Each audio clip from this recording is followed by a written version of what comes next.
Assalamualaikum, selamat datang di channel Altismart. Pada video kali ini kita akan membahas cara melakukan uji serempak dan uji parsial pada model regresi linier menggunakan aplikasi SPSS.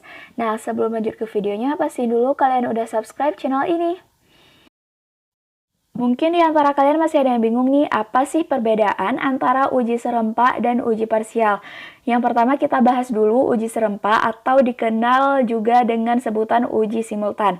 Nah, uji ini dilakukan untuk melihat apakah variabel independen secara keseluruhannya berpengaruh terhadap variabel dependennya atau tidak.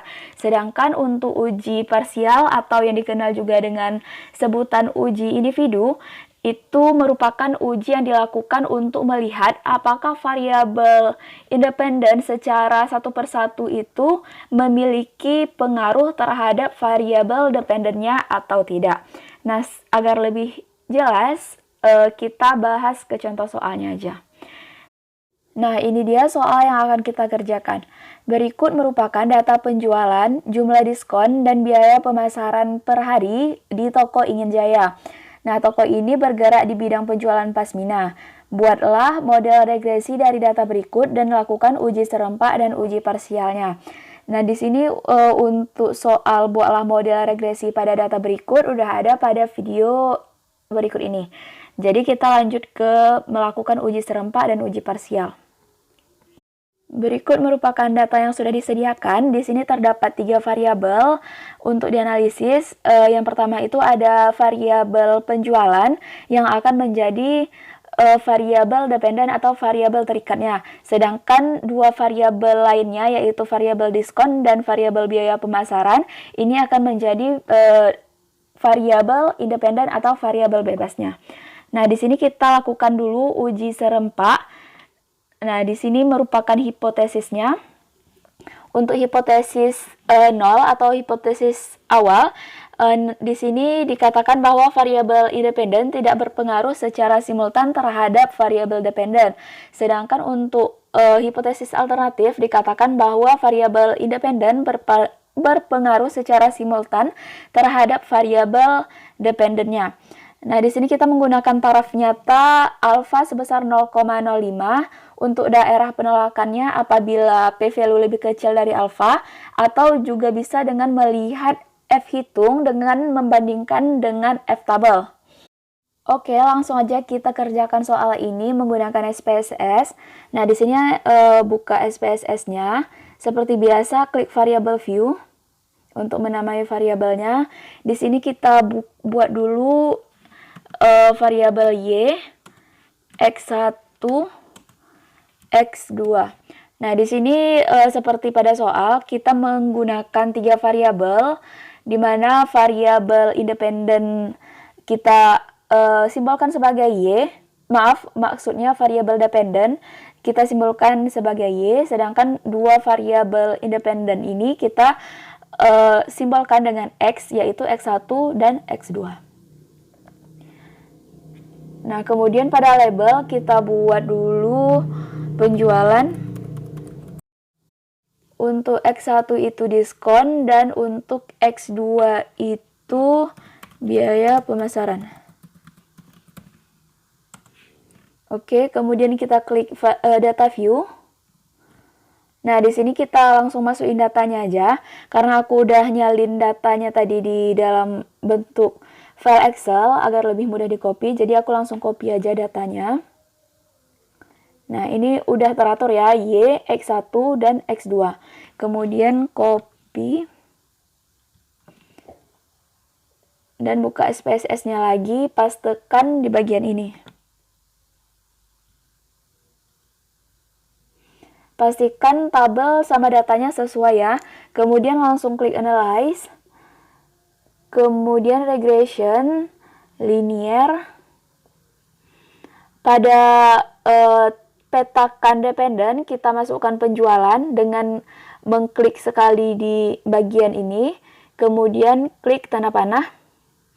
Kemudian untuk kotak independen, kita masukkan 2 variabel independen ini, X1 atau diskon dan X2 atau biaya pemasaran.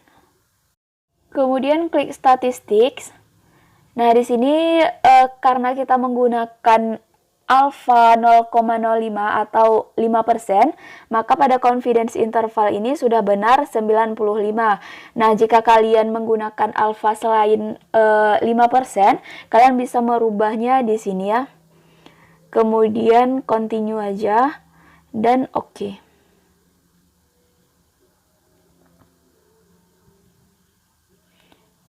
Nah, ini dia outputnya. Di sini ada banyak tabel, tapi untuk uji simultan atau uji serempak kita menggunakan tabel ANOVA yang ini.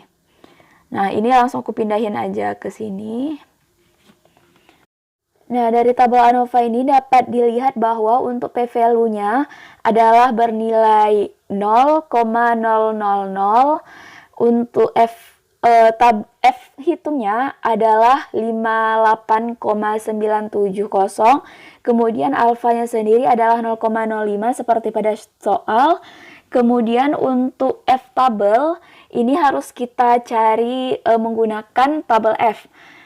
Ini dia bentuk F tabelnya. Di sini ada ketentuan melihat tabel berdasarkan DF1 dan DF2. Jadi kita harus tentuin dulu DF1 dan DF2-nya. Untuk DF1 dan DF2 itu sendiri dapat dilihat pada tabel ANOVA. Nah, ini dia. Untuk DF1 itu merupakan DF regression, sedangkan DF2 merupakan DF residual atau DF error. Nah, di sini sudah kita tentukan bahwa DF1 itu 2 dan DF2 itu adalah 9. Atau cara manualnya, DF1 itu jumlah variabel independen dan dependen dikurang 1.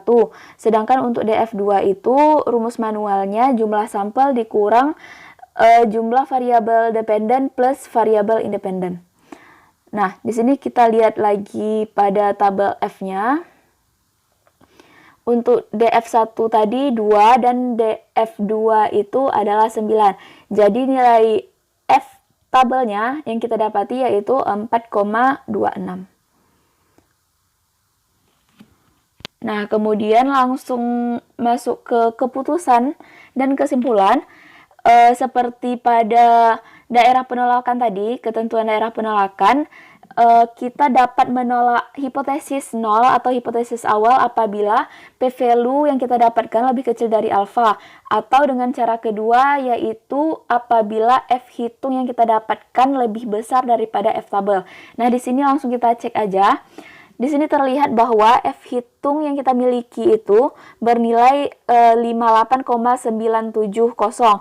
Itu nilainya lebih besar daripada F tabel, yang mana nilai F tabel adalah 4,26.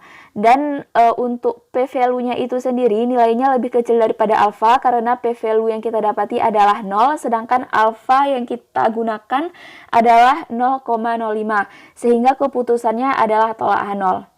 Nah, jika keputusannya tolak H0, maka untuk menyimpulkan kita langsung melihat hipotesis yang diterima, yaitu hipotesis alternatif. Nah, tadi keputusannya tolak H0 kan, berarti H0 ini ditolak dan diterima adalah hipotesis alternatif. Maka kesimpulannya adalah diskon dan biaya pemasaran secara simultan berpengaruh terhadap jumlah penjualan pasmina. Kemudian kita lanjut untuk uji parsial atau uji individu. Nah, di sini hipotesisnya kita bedakan ya untuk variabel diskon dan variabel biaya pemasaran. Untuk variabel hipotesis variabel diskon, untuk H0-nya itu diskon tidak berpengaruh terhadap penjualan. Sedangkan untuk hipotesis alternatifnya, diskon berpengaruh terhadap penjualan. Kemudian untuk hipotesis biaya pemasaran, variabel biaya pemasaran, di sini H0-nya biaya pemasaran tidak berpengaruh terhadap penjualan. Sedangkan untuk hipotesis alternatifnya dinyatakan bahwa biaya pemasaran berpengaruh terhadap penjualan. Nah, di sini langsung aja kita uji. Kita dapat menggunakan output yang sudah kita kerjakan pada uji serempak tadi. Nah, di sini tapi untuk uji individu kita menggunakan output pada tabel koefisien yang ini. Nah, ini langsung kita pindahkan aja. Nah, ini dia nilai yang kita lihat untuk mengambil keputusan mengenai uji individu atau uji parsial ini, yaitu pada kolom T dan kolom signifikan. Jika pada uji serempak atau uji simultan tadi kita menggunakan tabel F, pada uji parsial atau individu ini kita menggunakan tabel T atau uji T. Nah, di sini kita simpulkan dulu. Agar lebih jelas, aku buat tabel seperti ini. Ada dua variabel independen atau variabel bebas, yaitu diskon dan biaya pemasaran. Untuk alfanya sendiri adalah 0,05. Untuk p-value-nya di masing-masing variabel itu berbeda ya. Dapat kita lihat pada nilai signifikan pada tabel ANOVA ini. Untuk p-value diskon adalah 0,192, sedangkan p-value untuk biaya pemasaran adalah 0,013. Kemudian T hitung pada variabel diskon adalah 1,409, sedangkan T hitung untuk variabel biaya pemasaran yaitu 2,551. Nah, T hitung ini kita lihat dari tabel koefisien ini juga ya. Nah, ini dia. Kemudian untuk menentukan T tabel, kita butuh tabel T seperti ini. Nah, ini dia tabel T-nya. Untuk melihat nilai pada tabel T, kita harus menentukan dulu probability dan nilai DF-nya. Untuk probability sendiri, itu rumusnya alfa dibagi 2. Nah, kenapa alfa dibagi 2? Karena uji yang kita lakukan ini adalah uji dua arah. Jadi, alfanya harus dibagi dengan 2.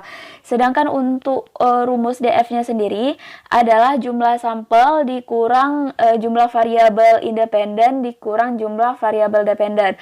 Karena sampel yang kita gunakan adalah 12 dan jumlah variabel yang kita gunakan adalah 3, jadi DF-nya adalah 9. Nah, di sini langsung kita lihat aja probability-nya alfa dibagi 2 adalah 0,025 dan DF-nya 9. Nah, ini dia. Jadi, nilai tabel T-nya adalah 2,262 ya. Nah, karena nilainya sudah lengkap, maka langsung aja kita bisa mengambil keputusan. Untuk menentukan keputusan ini, kita bisa menggunakan dua kriteria, yaitu tolak H0 apabila p-value lebih kecil daripada alfa atau T hitung lebih kecil daripada T tabel. Maaf, T hitung lebih besar daripada T tabel.